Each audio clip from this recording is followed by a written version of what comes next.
Hello दोस्तों, स्वागत है आपके अपने YouTube चैनल मैथ मर्थ पे। दोस्तों मैं हूं आपका दोस्त अमोद। दोस्तों आज की इस वीडियो में आज हम लोग कथन और निष्कर्ष पढ़ने वाले हैं। दोस्तों अभी जो रेलवे ग्रुप डी के एग्जाम जो चल रहे हैं दोस्तों, इस एग्जाम में दोस्तों देखने को यह मिल रहा है कि हर शिफ्ट में कथन और निष्कर्ष से 3 से 4 प्रश्न पूछे जा रहे हैं। तो दोस्तों कथन और निष्कर्ष काफी इंपॉर्टेंट होगा फ्रेंड्स। अगर अभी तक आप एग्जाम नहीं दिए हैं, एग्जाम देने वाले हैं, तो आपके लिए यह वीडियो काफी महत्वपूर्ण है। दोस्तों ऐसे प्रश्नों को काफी विद्यार्थी छोड़ भी देते हैं, वह सॉल्व नहीं करते हैं। वह इसलिए सॉल्व नहीं करते हैं दोस्तों कि यह प्रश्न जो होता है कथन और निष्कर्ष का जो प्रश्न होता है, इसमें काफी लैंग्वेज होता है।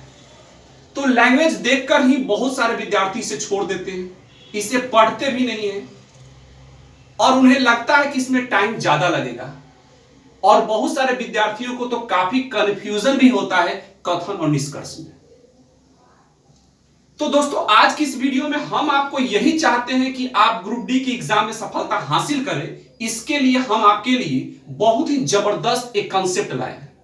अगर इस कंसेप्ट को अगर समझ लेते हैं दोस्तों, तो लाइफ में कभी भी कथन और निष्कर्ष का एक भी प्रश्न आपसे गलत नहीं होगा। मेरी बात को जरा गौर से सुनिएगा और समझिएगा। पहले दोस्तों कथन और निष्कर्ष में कथन की बात को हमेशा आपको सत्य मानना होगा।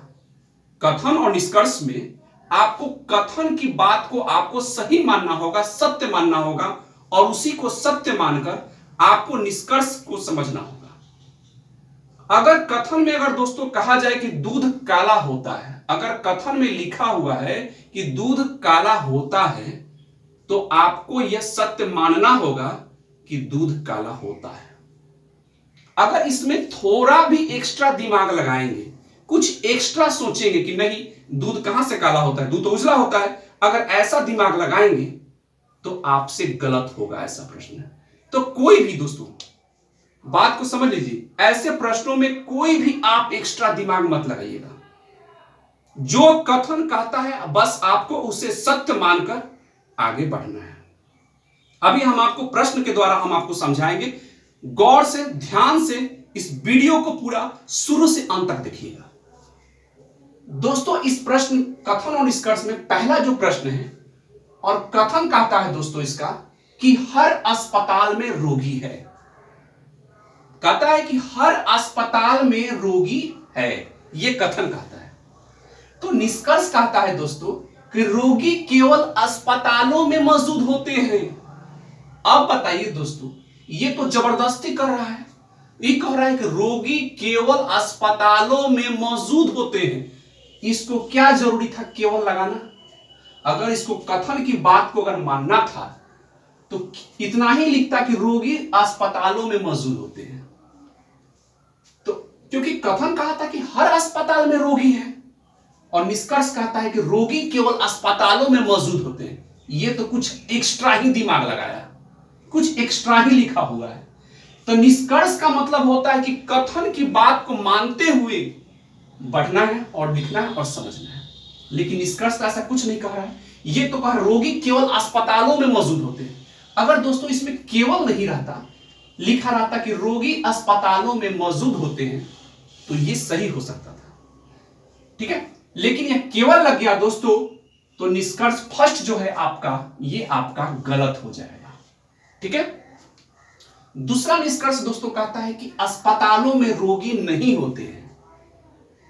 निष्कर्ष दूसरा कह रहा है कि अस्पतालों में रोगी नहीं होता है। ये तो और उल्टा सीधा बात करने लगा और ऐसा बात कर रहा है निष्कर्ष दो, जो निष्कर्ष फर्स्ट का ठीक विरोध कर रहा है। विरोध कर रहा है कि नहीं कर रहा है? ये कह रहा है कि रोगी केवल अस्पतालों में मौजूद होते हैं, तो निष्कर्ष दो कहता है कि अस्पतालों में रोगी नहीं होते हैं। बताइए, तो ये भी आपका गलत हो जाएगा। दोनों आपका ऑप्शन जो होगा, जो निष्कर्ष होगा, वह गलत हो जाएगा। तो दोस्तों एक बात और दिमाग में सेट रखिएगा, हमेशा एक बात दिमाग में और सेट कर लीजिएगा दोस्तों। कभी भी निष्कर्ष में दोस्तों अगर एक दूसरे के विरोध में बात करें, अगर दोस्तों निष्कर्ष में कभी भी एक दूसरे के अपोजिट बात करें, एक दूसरे के अगेंस्ट में बात करें, एक दूसरे का उल्टा बात करें, तो हमेशा दोस्तों क्या आंसर होगा, या तो निष्कर्ष 1 या निष्कर्ष 2। जब विरोध बात करें निष्कर्ष में दोस्तों, जब एक दूसरे के अगेंस्ट बात करें, एक दूसरे का अपोजिट बात करें, जैसे देखिए कि फर्स्ट निष्कर्ष कुछ और कर और इसी का विरोध कर रहा है निष्कर्ष 2, तो एक दूसरे का जब विरोध बात करें, एक दूसरे के अगेंस्ट में जब हो निष्कर्ष, तो ऐसे प्रश्नों का जवाब या तो निष्कर्ष 1 या निष्कर्ष 2 हमेशा याद रखिएगा। और इसमें देख लेंगे कि ऑप्शन में या तो निष्कर्ष 1 और निष्कर्ष 2 कहां है, तो ऑप्शन बी में है, और ऑप्शन बी ही आपका क्या हो जाएगा, सही होगा। दोस्तों मैं उम्मीद करता हूं कि यह बात आपको समझ में आ गई होगी। अगर नहीं समझ में आया दोस्तों, तो नेक्स्ट प्रश्न जो हम अभी बताएंगे उसको जरा ध्यान से सुनिएगा, समझिएगा, उसमें आपको पक्का समझ में आ जाएगा। दोस्तों अगला प्रश्न है और इसका कथन कहता है, क्या सेलफोन को कक्षाओं में प्रतिबंधित किया जाना चाहिए? निष्कर्ष है यहां 2 दिया हुआ। पहला निष्कर्ष कहता है हां, सेलफोन छात्रों का ध्यान भंग करते हैं। ठीक है, पहला निष्कर्ष कहता है हां, सेलफोन छात्रों का ध्यान भंग करते हैं। यह सही है दोस्तों। ठीक है, क्योंकि कथन कहा था क्या सेलफोन कक्षाओं में प्रतिबंधित किया जाना चाहिए, तो निष्कर्ष पहला कहा था कि हां, सेलफोन छात्रों का ध्यान भंग करते हैं। यह सही है। सेकेंड निष्कर्ष कहता है नहीं, सेल फोन के बिना छात्रों के जीवन की कल्पना नहीं की जा सकती। अब बताइए, ऐसा तो बात कुछ नहीं लिखा गया है कथन में कि सेल फोन के बिना छात्रों का जीवन की कल्पना नहीं की जा सकती, ऐसा तो कोई बात नहीं है। तो यहां ये आपका गलत हो जाएगा और केवल एक सही होगा, हाँ, सेल फोन छात्रों का ध्यान भंग करते हैं। देख लेंगे कहां है ऑप्शन निष्कर्ष 1, तो ये रहा ऑप्शन ए में है, यदि केवल तर्क एक प्रबल है। ठीक है, यानी यहां ऑप्शन ए आपका करेक्ट होगा।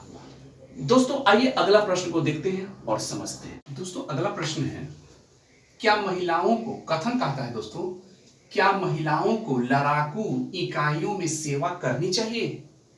ठीक है, ये कथन कहता है कि क्या महिलाओं को लड़ाकू इकाइयों में सेवा करनी चाहिए। तर्क कहता है फर्स्ट, हाँ, महिलाओं को लड़ाकू इकाइयों में सेवा करने की अनुमति देना लैंगिक समानता की दिशा में एक सकारात्मक कदम है। फर्स्ट कहता है तर्क। सेकंड तर्क कहता है नहीं, भारत में महिलाएं सबसे अधिक भावुक होती हैं। तो इस प्रकार दोस्तों कभी कभी निष्कर्ष की जगह पर तर्क भी दे देगा। ठीक है, तो समझ रहे बात को। कथन क्या कहा, क्या महिलाओं को लड़ाकू इकाइयों में सेवा करनी चाहिए, तो तर्क फर्स्ट कहा कि हाँ, महिलाओं को लड़ाकू इकाइयों में सेवा करने की अनुमति देना लैंगिक समानता की दिशा में एक सकारात्मक कदम है।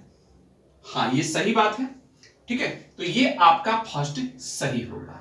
सेकंड कहता है नहीं, भारत में महिलाएं सबसे अधिक भावुक होती है। अब दोस्तों देखिए, भावुक वाली बात कहां से ला दी, ये भावुक वाली बात कहां से ला, तो ऐसा तो कथन में नहीं लिखा हुआ है, तो ये आपका ये गलत हो जाएगा। ये एक्स्ट्रा बात कह रहा है कि महिलाएं सबसे अधिक भावुक होती हैं, तो ये आपका गलत हो जाएगा। केवल आपका तर्क फर्स्ट सही होगा। और देख लेंगे कहां है, तो ये कहता है कि यदि केवल तर्क प्रबल है, बिल्कुल, तो ये ऑप्शन आपका सही हो जाएगा। ऑप्शन ए आपका करेक्ट होगा। आइए दोस्तों एक और प्रश्न को देखते हैं। दोस्तों अगला प्रश्न है और इसका कथन कहता है कि बाजार में सब्जियों के भाव बढ़ रहे हैं। कथन क्या कहा कि बाजार में सब्जियों के भाव बढ़ रहे हैं। तो निष्कर्ष है दोस्तों, फर्स्ट निष्कर्ष कहता है कि सब्जियां एक दुर्लभ पदार्थ होती जा रही है। दोस्तों एक बात बताइए, कथन में ये तो नहीं, कथन में सब्जियों की दुर्लभता या उपलब्धता के बारे में तो बात नहीं कही गई, लेकिन निष्कर्ष कहता है कि सब्जियां एक दुर्लभ पदार्थ होती जा रही है। ठीक है, तो ये आपका तो ऐसे ही गलत होगा, क्योंकि दुर्लभता एवं उपलब्धता की तो बात ही नहीं की गई कथन में, केवल लिखा गया है कि बाजार में सब्जियों के भाव बढ़ रहे हैं। निष्कर्ष 2 कहता है लोग सब्जियां नहीं खा सकते। बताइए, क्या सब्जियों के भाव बढ़ रहे हैं इसलिए लोग नहीं खा रहे हैं? ये भी तो बात नहीं है, तो ये भी आपका गलत हो गया। ठीक है, तो दोस्तों इसके लिए हो जाएगा ऑप्शन नंबर सी आपका सही होगा, न तो निष्कर्ष फर्स्ट और न ही निष्कर्ष 2 उपयुक्त होगा। तो देख लेंगे ऑप्शन सी ही आपका करेक्ट होगा। दोस्तों बहुत इजी होता है, बहुत आसान होता है। बस दोस्तों मैंने शुरू में जो बातें बताई हैं कि केवल कथन के बात को आपको समझना है। अगर कथन की बात को अगर आप समझ लेते हैं तो इस प्रकार के प्रश्नों को आप बहुत इजीली सॉल्व कर सकते हैं। एक्स्ट्रा कुछ नहीं सोचना है, जो कथन कहे उसे ही आपको मानकर आगे बढ़ना है, थोड़ा सा भी एक्स्ट्रा नहीं सोचना है। दोस्तों मैं उम्मीद करता हूं कि आज का ये वीडियो आपको काफी अच्छा लगा होगा। अगर अच्छा लगा है दोस्तों तो एक लाइक कीजिएगा और साथ में कमेंट करके मुझे बताइएगा कि आपको ये वीडियो कैसा लगा। और चैनल पर पहली बार आप हमारे इस वीडियो को देख रहे हैं तो नीचे दिए गए सब्सक्राइब के ऑप्शन को क्लिक कीजिए और चैनल को सब्सक्राइब कर दीजिए और साथ में बेल आइकन को जरूर दबाइएगा ताकि लेटेस्ट इस प्रकार की मैं जो भी वीडियो अपलोड करूं उसका नोटिफिकेशन आपको हमेशा मिलता रहेगा। मिलेंगे नेक्स्ट वीडियो में, अपना ध्यान रखिए। जय हिंद दोस्तों, थैंक यू सो मच।